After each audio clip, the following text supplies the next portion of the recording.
ఏది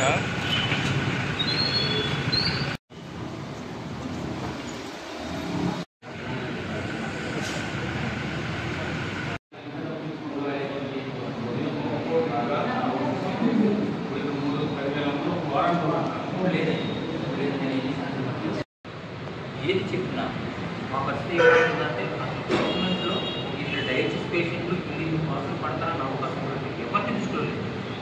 ఏం చేయాలో నాకు అర్థం కాదు. మాకు వరం ఇక్కడ గవర్నమెంట్ జిహెచ్లో పెట్టాలన్నా కూడా దానికి సంబంధించిన డెఫినేషన్స్ దొరకలేదు. ఇది కొంచెం రిస్క్ తోటి సంబంధించింది కదా.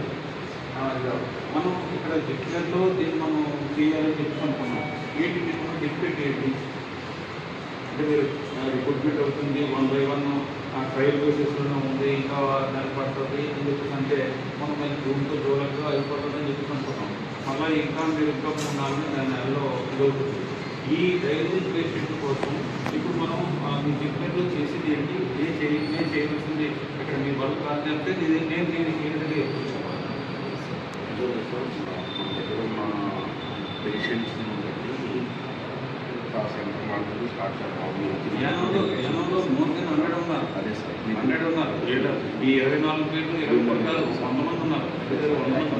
దాని ఉద్దేశించే ఇక్కడ ఒకటే సపరేట్గా డయాలసిస్ సెంటర్ అనేది పెట్టేసాం. ఎస్టాబ్లిష్గా ఉంది.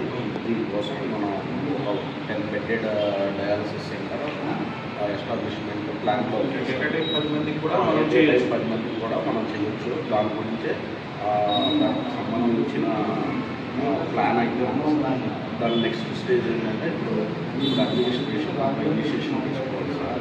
అడ్మినిస్ట్రేషన్ ఎలా ఇనిషియేషన్ తీసుకుంటారంటే ఇప్పుడు ఈ మెట్రోలో స్ట్రాంగ్ వాయిస్ ఉన్న వాళ్ళు ఎంతమంది సఫర్ అవుతున్నారు, ఇలా అవుతుంది అనేది అడ్మినిస్ట్రేషన్ నోటీస్కి తీసుకెళ్తే ఇతను కూడా ఒకసారి చెప్పుకుంటారు. ఇందులో మిగతా వాళ్ళకి ఆ డిపార్ట్లో ఉన్నా కానీ ఎవరో అప్లై చేస్తూ ఇంకోటి చేస్తూ వాళ్ళు ముందుకు వెళ్ళిపోతున్నారు. వెళ్ళిపోతున్నారు. ఇప్పుడు మనం ఈ పొజిషన్లో ఉన్నది. ఈవేళ వచ్చిన 20 మంది 20 మంది కాదు, నియర్లీ 100 పీపుల్ ఉన్నారు. 100 పీపుల్ రామచంద్రపురంలో కొంతమంది దగ్గరికి వెళ్తున్నారు, గోడలు కొంతమంది వెళ్తున్నారు, అప్పులో కొంతమంది వెళ్తున్నారు, ప్రస్తుతం కొంతమంది వెళ్తున్నారు, ఇవన్నీ వెళ్తున్నారు. వీళ్ళందరినీ కూడా ఇంతమంది ఉన్నారని ఒక రికమెండేషన్ నేను ఈరోజు డైరెక్టర్కి చేసి ఇమ్మీడియట్గా డైలీ సెంటర్ని మిగతా తర్వాత ఎలా ఉంది ఇది ఇమ్మీడియట్గా రన్నింగ్లో వచ్చేదాకా దానికి కావాల్సిన ఎక్విప్మెంట్ అంతా వచ్చేసిందా,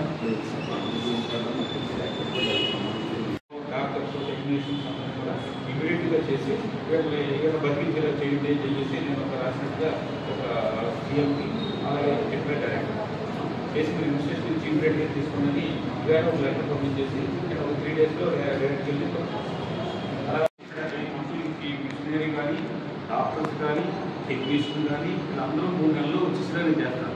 ఈ టెంపరీగా ఈ 3 నెలలకి మీకు ఏం చేస్తారంటే మీరు ఎవరెవరి కాగితం పెట్టుకుంటే నాకు మెడిసిన్స్ నేను కొనిచ్చేలా చేస్తాను.